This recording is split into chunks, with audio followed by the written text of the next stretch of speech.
अच्छा साथियों, आज हरिओम म्यूजिक कंपनी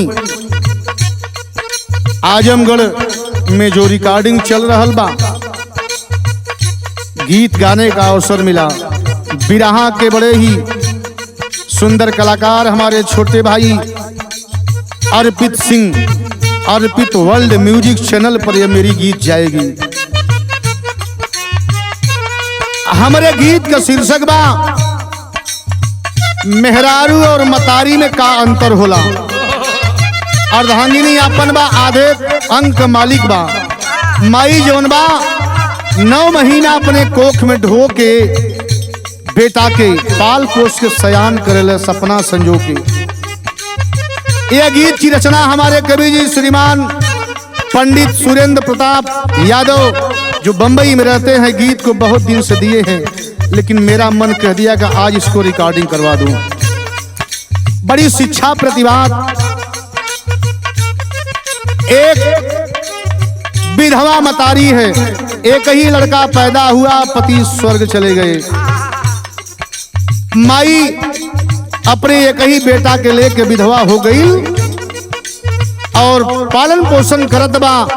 गरीबी का पहर बा, सैया इस दुनिया में ना हो, लोगन के पिसौनी कुटौनी कई के। माई जौन बा अपने बचवा के दूध के व्यवस्था करे, अपने सूखी रोटी खा के सूत जाए, लेकिन बचवा के यही लिए कि दिल में सपना रहा कि हमारा बचवा सयान हो जाई, शादी ब्याह हो जाई, बहू घर में आ जाई, बुढ़ौती का सहारा बन जाई। लेकिन बाबूजी शादी समय से हो जाती है, लड़का पल पोस के बड़ा भयल, दुल्हन मिल गई जौन बा जेके कहल जाला खरकचही।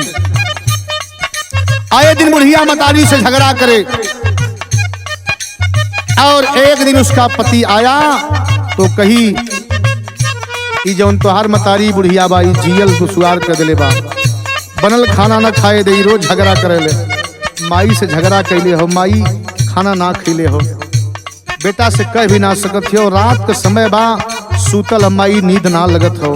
घड़ी जब 12 बजोले बा, दुल्हन के कहले पर कोई एक ही लड़का जो था कतार लेकर के हाथ में मारने के लिए चला है बाबूजी माँ को।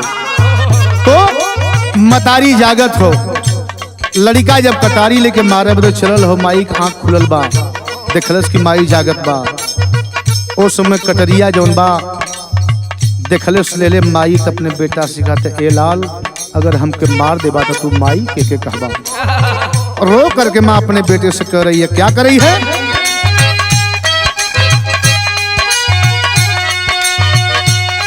और हमके देबा जब जग से, अरे मिटाई बचवा हो कहबा के तब तो हूँ अपनी हो कहबा के तब तो हूँ अपनी माई बचवा हो कहबा के तब तो हूँ अपनी माई बचवा हो कहबा के तब तू अपनी माई बचवा हो कहबा के तब तू।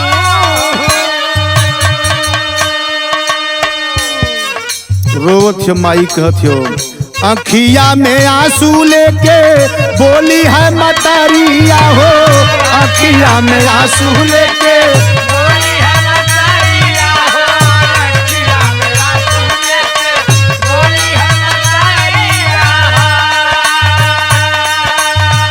हमसे बढ़ के आइल बेटा तोहारी बेहारिया हो, हमसे बढ़ के आइल बेटा तोहरी बिहारिया हो, हमसे बढ़ के लाली बेटा तोहरी बिहारिया। माई रोत कले से लाल मेहरारू के कहले पर मारेला, हमके अगर तुम मार देबा तो तू पूरे दुनिया में माई खोजले न पैबा। माई के कैसे बोलेबा? एगो बात माई कहलस, का कहलस? और बात सुनी के वो कर गईला, अरे पगलाई रवा हो में हरी बनी है नाही कबहू तो हर माई ही रवा हो में हरी बनी है नाही कबहू तो हर माई ही रवा हो में हरी बनी है नाही कबहू तो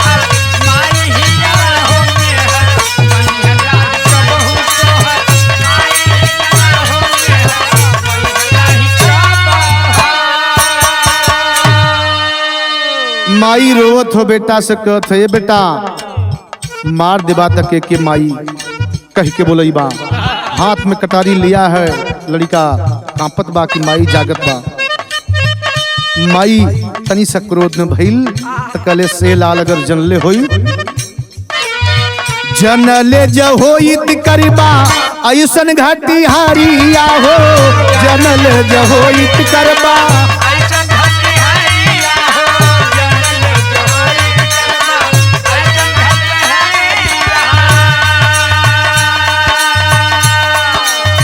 जनमत मुआई देहले जनमत मुआई देहले होई तो वही घरिया हो। जनमत मुआई देहले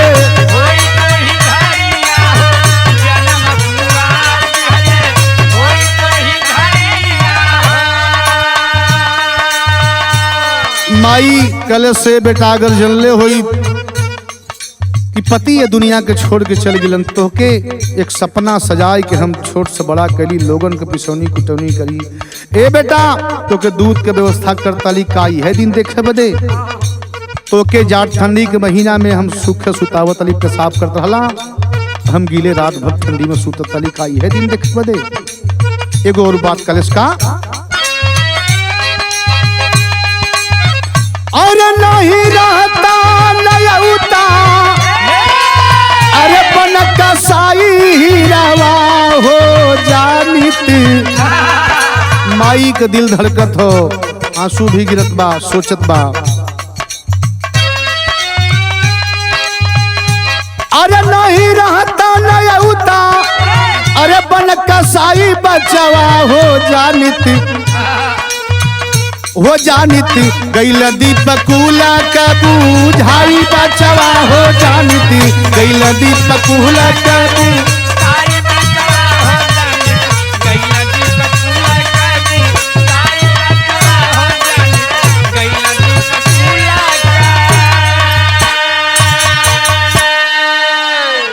माई इतनी बात जब कलेस तो लड़का के हाथ से कटारी छूट गई। लड़कवा रोवा लगल कलेस माई बहुत बरियार गलती भइल। माई कलेस ना बेटा अगर तोहार दुल्हन हमरे न रहले पे खुश हो तो हम तो कुछ दिना के मेहमान हिला। दुल्हन के अपने खुश कला लाल उठाई के माई जब कटारी हाथे में दे के एगो बात कहत बाबूजी का कहलस माई अरे जननी थमावैली तब कर में कटारिया हो। जननी थमावैली तब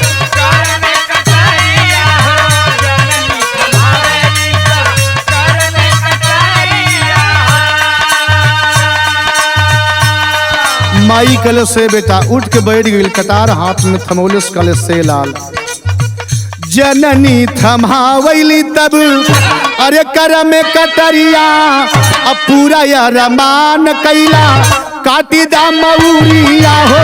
पूरा या रमान कैला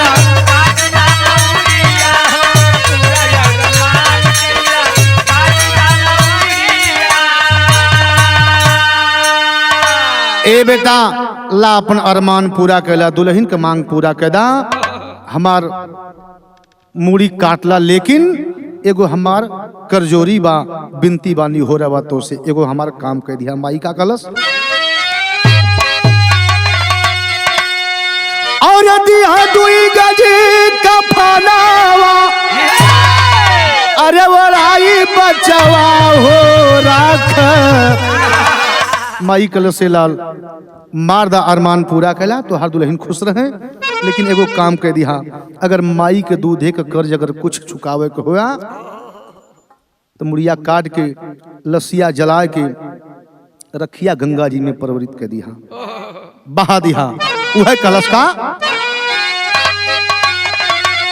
अरे दिया दुई गज कफनवा अरे वढ़ाई बचवा हो रख दिया तू गंगा में बहाई बचवा हो रख दिया तू गंगा में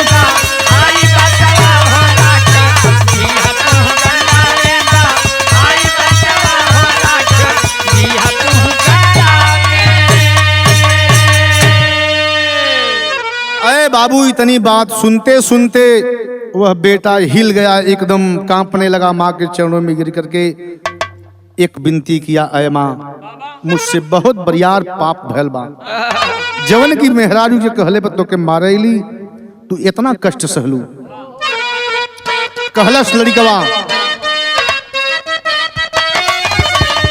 तब लड़िका मतारी से कहत हो, विचलित हृदय भरल आंसू से नजरिया हो, विचलित हृदय भरल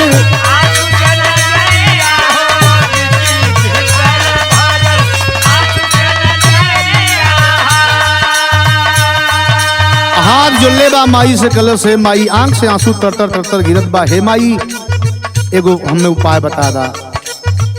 विचलित हृदय भरल आंसू से नजरिया, आई पप्पवा का प्राश्चित बा ताई दा मतरिया हो, पप्पवा का प्राश्चित बा ताई दा मतरिया हो, पप्पवा का प्राश्चित बा ताई दा मतरिया। तब माई कलश रे लाल, ये हमसे का पूछत हुआ, ये पाप से उद्धार जे माई के मारे बदे अयल, वो पाप से उद्धार कैसे हुई? एगो बड़ी बरियार बात कलश आप लोगों के हमके सबके लिए लाइन लिखल, कवि जी लिखल का, और माई का केहू का अरे चुकाई भैया हो, चाहे कितनो करी है जग में वो, चाहे कितनो करी है जग में सेवा काई बच्चवा हो, चाहे कितनो करी है जग में सेवा काई बच्चवा हो, चाहे कितनो करी है जग में सेवा काई बच्चवा हो, चाहे कितनो करी है जग में सेवा काई बच्चवा हो, चाहे कितनो करी है जग में। माई कलश रे बेटा, माई के दूध के कर्ज से तन कोई उद्धार भैल बा न होई, आवे वाले समय में भी न हुई। माई जैसन अब बेटा का रिश्ता होला, बेटा कितनो नालायक रहे, लेकिन माई गाड़ी भी दई तो आशीर्वाद लगी, ये प्रमाण बतावल जाला। आखिरी गीत के आखिरी लाइन में उसी समय बाबूजी टूट गया, और टूट करके माँ के चरणों पे गिर गया, माँ को सदा सलाखों पे रख लिया, और दुल्हन को जा करके कहा तुम जा सकती हो, आजीवन में बिना दुल्हन के बिताई, लेकिन माई के न छोड़ब। ये दुनिया में जो माई के छोड़ दिलस, जान लगे सारा संसार छूट गल। कभी जी आखिरी लाइन में बड़ी ऊंची बात कहले हो, का कहले हो,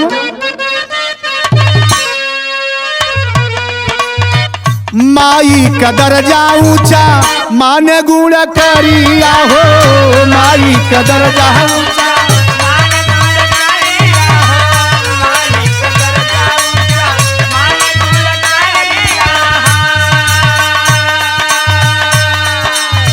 पूजा कई के गईल है स्वर्ग, पूजा कई के गईल है स्वर्ग, श्री चंद पुजारिया, पूजा कई के गईल है स्वर्ग, श्री चंद पुजारिया,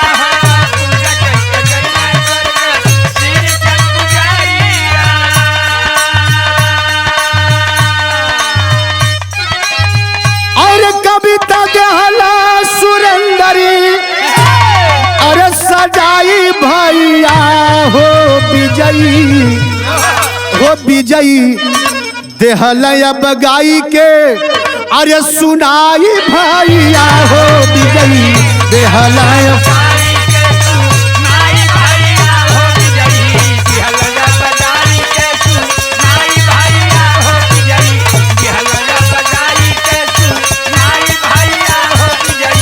देहल बगाई के सुनाई भैया हो विजयी देहल।